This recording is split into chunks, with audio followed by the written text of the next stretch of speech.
Okay, this is chapter 21. Still working on it. The last video was part 10. So this is going to be part 11. Now, I've done it in 11 parts before, but I don't know. It might be 12. And I've tried to join them. I've got a converter mechanism. My movie maker says you have to convert them first. The converter won't work. So I can't join them together. It's just the way it's got to be. I'll go ahead and reread the last large paragraph from part 10. Now, this chapter 21 comes from the book, God titled, Isaiah 53 in the Day of the Lord. He dictated it to me. There's no way I could have this information.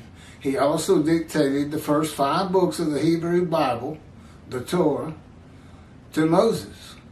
Had him write it. God doesn't write books. He has people do it. He didn't write the books of the prophets. He had the prophets write it. The entire book is his for his children, which the Christians have attached to their New Testament as though it's theirs. And basically told the Jewish people, you don't know how to read your Bible. It's prophetic of Jesus. Not in any way. Not in any sense. And this book proves that without a doubt. It's God's book. You figure he can get the job done, and he has.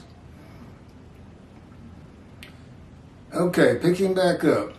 This is the end of verse 4 of Isaiah 53 proper. It begins in Isaiah 52, 13 through 15, which are in quotes. They're brought together just as verses 1 through 6 of the witnesses begins at verse 1 with a quote, and that quote ends at the end of verse 6. So nobody seems to know about it. It was our sickness that he was bearing.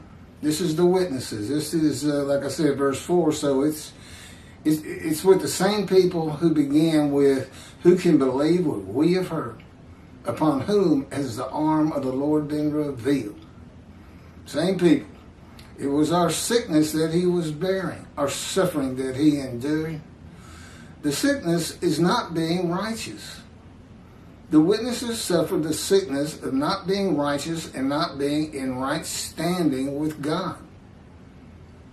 God's righteous servant, Moshiach, and that is me. And any question about it. I've been with him for 16 years. I don't just hear a voice. I know his power. I know his weight of his presence.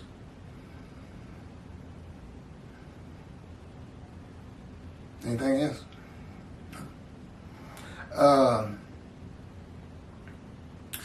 God's righteous servant Moshiach suffers by the chastisement, punishment, bruising, crushing, and maltreatment and wounding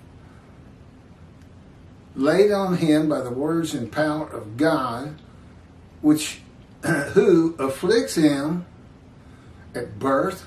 I was afflicted, born disfigured, afflicted by God, blind, deaf, mute, lame, crippled, and with me, no right breast and a shriveled right arm and shoulder.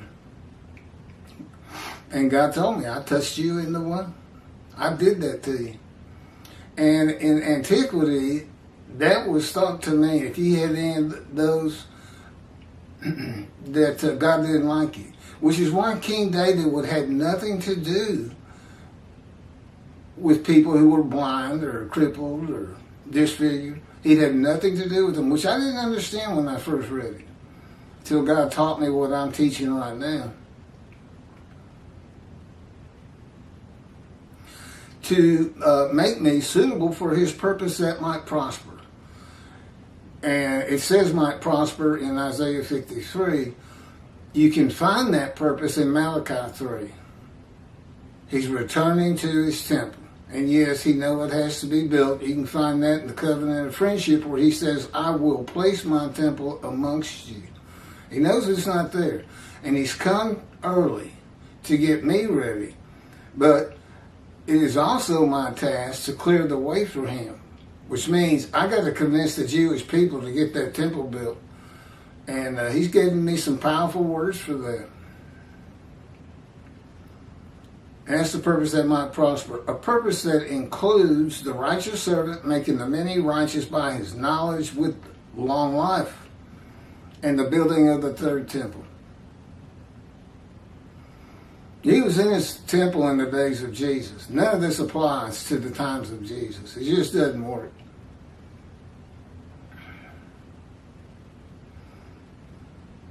Well, Jesus announces the day of the Lord. In the New Testament, he announces it. But that can't be. Because that's Malachi 3. That's where God brings it up. The day of the Lord. And Jesus actually used Malachi 3 to describe the messenger Elijah as being John the Baptist. And left out the angel of the covenant of forgiveness of Jeremiah 31. It couldn't be John the Baptist. Because once God returns to his temple, and the temple's built, the Jewish people will never defeat it and dispersed again. Well, after the death of John the Baptist, said to be Elijah, they were defeated. 4 Jewish revolts against Rome finally defeated and dispersed. I guess in the beginning primarily to Europe. They just had to take off. The Romans were killing them left and right. The righteous servant bearing up to this fire of refinement, which I call a boot camp for prophets. As though you were a cadet, had to go to boot camp to become a Green Beret, Marine, or a Navy SEAL. Yeah, we all know that that's a tough undergoing. It's not near as tough. I'd take that in a heartbeat. That'd be a piece of cake compared to what he's put me through. The righteous servant bearing up to this fire of refinement is bearing the illness and pain of unrighteousness of the Jewish people, the witnesses, to be recognized as a prophet of God. And this in and of itself will draw many of the Jewish people back to Judaism. Recounsel the families one to the other and make the many righteous. Last survey, only 30% of the Israeli Jews in Israel, of course, were observant. Just 30%.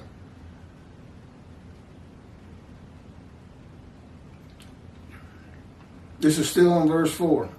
Midrash form, breaking all the verses down.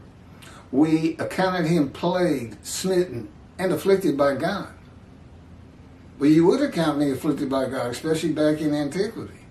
Now, I was born disfigured. It doesn't slow me down any. It's just a skinny arm. It works just like the left arm. It just doesn't have any muscle. There's no strength in it. Okay, commentary. Plague means to cause worry, pain, or difficulty to someone or something over a period of time. Smitten in biblical times meant struck, as with a severe hard blow. Afflicted means grievously affected or troubled, as by a disease or birth defects. This describes a man God does not like, a sinner whose life is full of bad events, sickness, and suffering. God's righteous servant will have persistent hardships and troubles, severely injured, and have been grievously affected, especially by disease, none of which describes all the Jewish people at any time, and most certainly not Jesus. Verse 5. Okay, this chapter 21 includes the commentary of Rashi, and we use the verse he used, which didn't have the quotes, by the way. You can find this at Shabbat.org. They have their translation of the Hebrew Bible with Rashi's commentary. I just copied it from there. But he was pained because of our transgressions, crushed because of our iniquities. The chastisement of our welfare was upon him, and with his wound we were healed. Rashi. Midrash form. The chastisement of our welfare was upon him. The chastisement, this is his commentary, the chastisement due to the welfare that we enjoyed came upon him. For he was chastised so that there be peace for the entire world. Vicarious suffering is what he's talking about, which is against the teachings of God. Not only that, look what he really just said. The chastisement due to the welfare that the Jewish people enjoyed came upon the Jewish people as one man Israel, him. He did this in verse 4 too. It's just ridiculous. Cannot put Israel into Isaiah 53. And it has to describe a Gentile. It can't be all the Jews because they're not Gentiles. It can't be Jesus. He's not a Gentile. He's a Jew. Can't be. God comes from Adam and other Jewish people. None are with him. He's coming from Gentile lands. That's what Adam is. Christianity. Lands of Christianity. And he's got to have his representation described in Isaiah 53. He's prophet like Moses. That would be me. The book of Ezekiel is the key to understanding Isaiah 53. The purpose of Ezekiel was to be a prophet to the exiles of Assyria, Babylon. And to prepare him, God said, here's your definition, fire of refinement. Or what is, I will make your face as hard as theirs, and your forehead as brazen as theirs. I will make your forehead like adamant, harder than flint. Do not fear them, and do not be dismayed by them. And God maltreats and punishes him for the punishment which would be for sins of the houses of Israel and Judah. That's in 53. He was wounded for our sins. There it is. It's because he told Ezekiel, they're not going to listen to you. They don't listen to me. And I would add, they're not listening to me. After 140,000 views of this chapters of this book, 50 chapters, nothing but derogatory statements, which are covered in, just to announce that you are that man. But I've got proofs. God gave Moses 3 proofs. He's given me 3 proofs. And this is high on the list because I couldn't possibly know all this, particularly being an atheist for 50 years. God came to me at birth, orchestrated my life, but never revealed himself until I was 50 years old. There's a good chapter on that in the other book he dictated to me, The Life of God's Righteous Servant Moshiach, which is my life, to show how I fit these verses. For 430 days, Ezekiel is pinned to the ground, crushed and bruised, eating nothing but bread, chastised by the words of God. The Assyrian Babylon exiles were made whole and healed only if they listened to and heeded the teachings of Ezekiel of repentance and restitution. God's righteous servant is wounded, crushed, and chastised by the world throughout his life, with persistent hardships and troubles, generally, grievously affected, especially by disease, and severely injured at one time or another. A man of many bruises and scars. Sometimes the Christians say they are healed by his stripes. My scars are my stripes. These are the qualities that identify me as God's righteous servant, Moshiach, who makes them any righteous. All those witnesses, not in right standing with God, not following his laws, and they suffer guilt. And I was one of them. But God selected me and put me through this fire. And as the Jewish people have, the whole world has been a fire for them with all the hatred towards them. And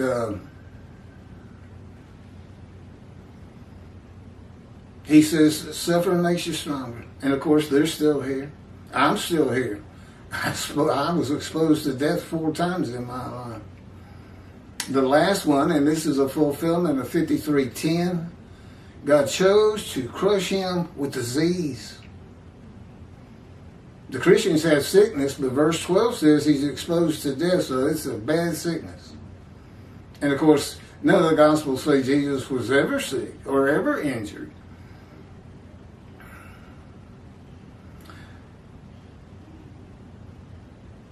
Oh, 53:10. Yeah, I had colon cancer. And they removed an 8-inch tumor that had burst through my colon.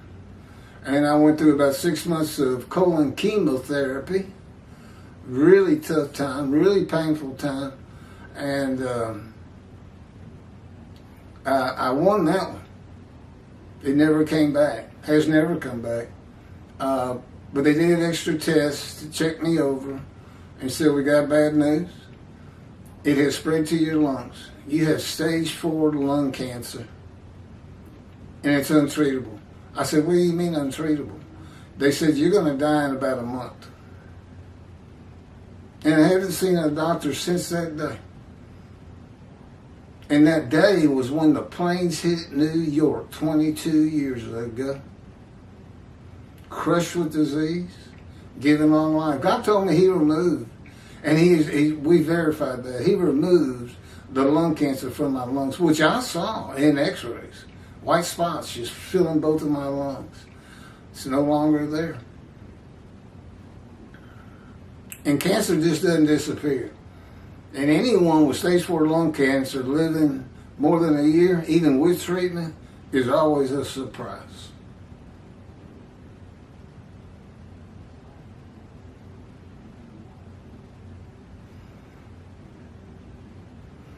The righteous servant bearing up to this final refinement. Now I did this. Rashi says, and I've already repeated this, indeed he bore our illnesses. And I don't know what he's trying to say here. He says that Hebrew word, I don't know which one he's talking about. Indeed bore or illnesses. He says it's an expression of but in all places. It's like but if. But now we see that this came to him, all the Jewish people, as one man. We see, the Jewish people see, all the Jewish people gathered as one man Israel.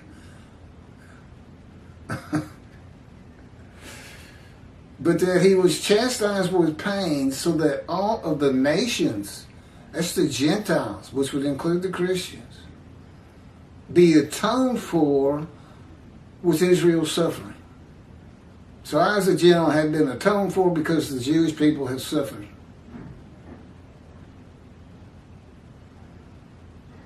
I don't know what I'm getting atoned for, honestly, but I guess it's sins, shame, something. I don't know. The illness that should rightfully have come to us, he bore.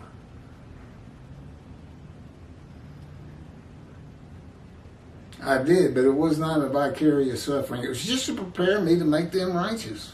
That's what the righteous servant done. He's lowly like them, comes up, gets to know God, speak to him friend to friend, face to face, like Moses did.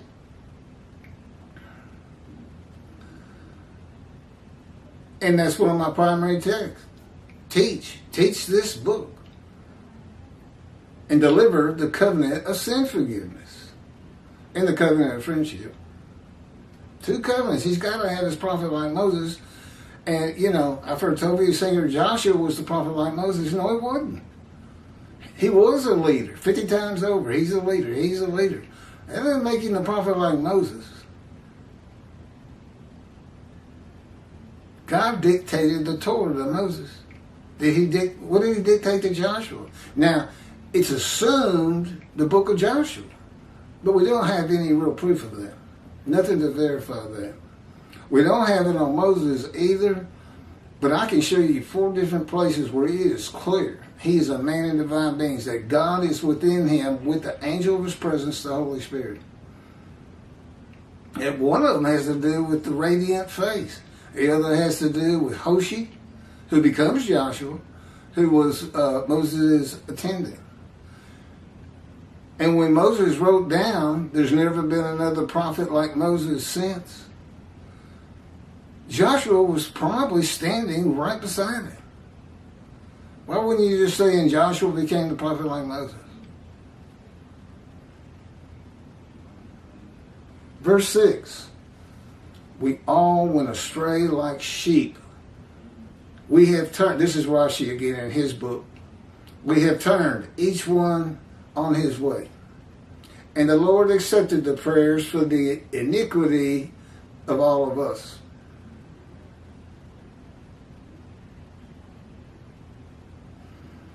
That's coming from the witnesses. That's verse 5. Rashi. We all went astray like sheep. Breaking that verse down. Okay, commentary. Now it is revealed that all the heathens, nations, Gentiles, had erred, accepted his prayers. Commentary. He accepted his prayers and was appeased concerning the iniquity of all of us, that he did not destroy his world. God accepted from all the Jewish people gathered as one man, Israel, his prayers, and was appeased concerning the iniquity of all the Jewish people, that he did not destroy his world. I thought it was supposed to be about the nations. Accepted prayers. He got some Hebrew words here, and then he says an expression of supplication. Here's my commentary, verse 6, using the JPS 1985 translation. We all went astray like sheep, each going his own way. And the Lord visited upon him the guilt of all of us, which I just explained in 4 and 5. We all went astray like sheep. Commentary. The Jewish people, who are the witnesses and the speakers of verses 1 through 6, stopped following the laws of God in one manner or another before they became righteous by the knowledge of the righteous servant and belief in him. And that's what God is seeking. He wants his prophet heeded and heard and believed. Now, I tell him, that's not something I can do of my own. He says, you're doing it right now. He says, this is the way. All these reposts I'm doing, putting this book out there day in and day out. He says, that's going to do it. It's going to get to the right people. I'm like, how old am I going to be? I'm already 66. I'm pretty tore up, too. Got over 20 surgical scars on this body from God orchestrating my life and my accidents.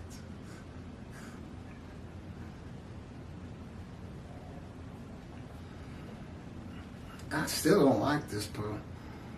And something doesn't seem right, but I'll go on. You're right. And the Lord visited upon him the guilt of all of us. Remember, I offered myself for guilt. It's really to remove guilt. It's more of a covenant between me and God. Because it said he might have long life. He said, I'll give you long life. You'll survive your sickness, your disease. If you go through my fire of refinement, become a righteous servant, Moshiach, and start teaching, making the many righteous. And that's what the story is about. That's what chapter 23 is about. This would happen in the day of the Lord, when God requires a man to be his visible representation and speak and write his words, as Moses did. In the day of the Lord, a Gentile is tested by God, and upon passing, it's a test of devotion. The man becomes a righteous servant. David, Moshiach, Elijah, and the prophet like Moses. The test was basically agreeing to the fire of refinement. Will you agree to these?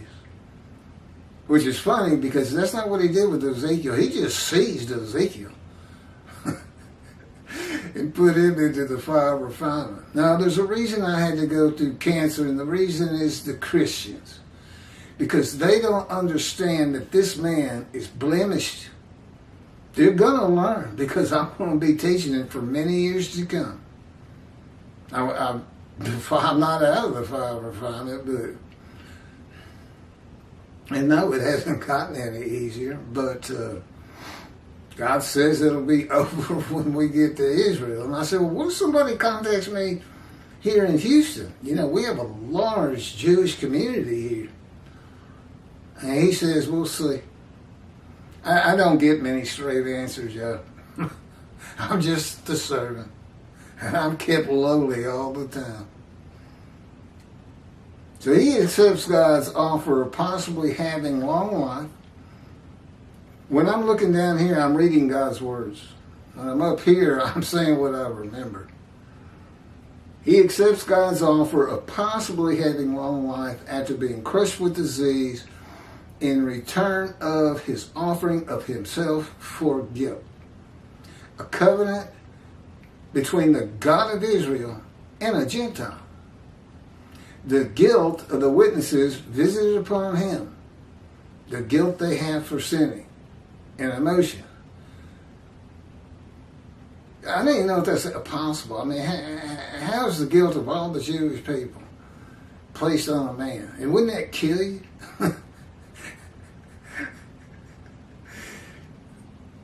Yeah. But in the fire of refinement, he's had me feel guilt many times. Just to change my personality. Oh, it's working. It's good. You wouldn't agree to it if you knew what was really coming. I don't think God says I would have. I say I would, man.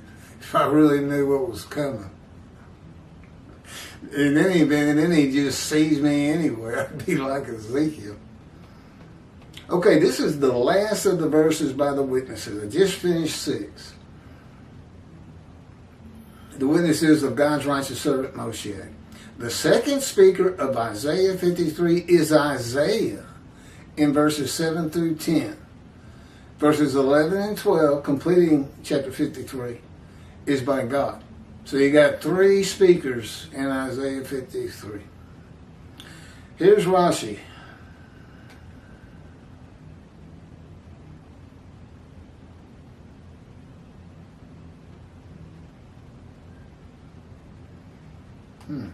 There it is.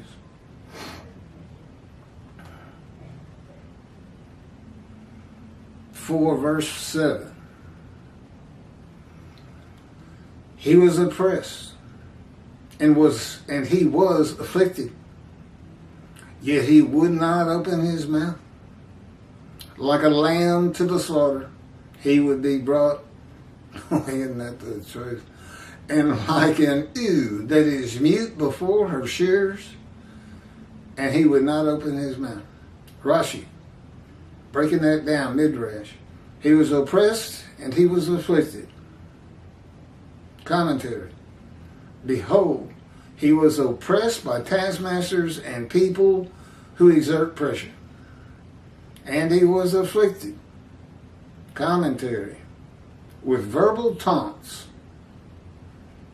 Yet he would not open his mouth.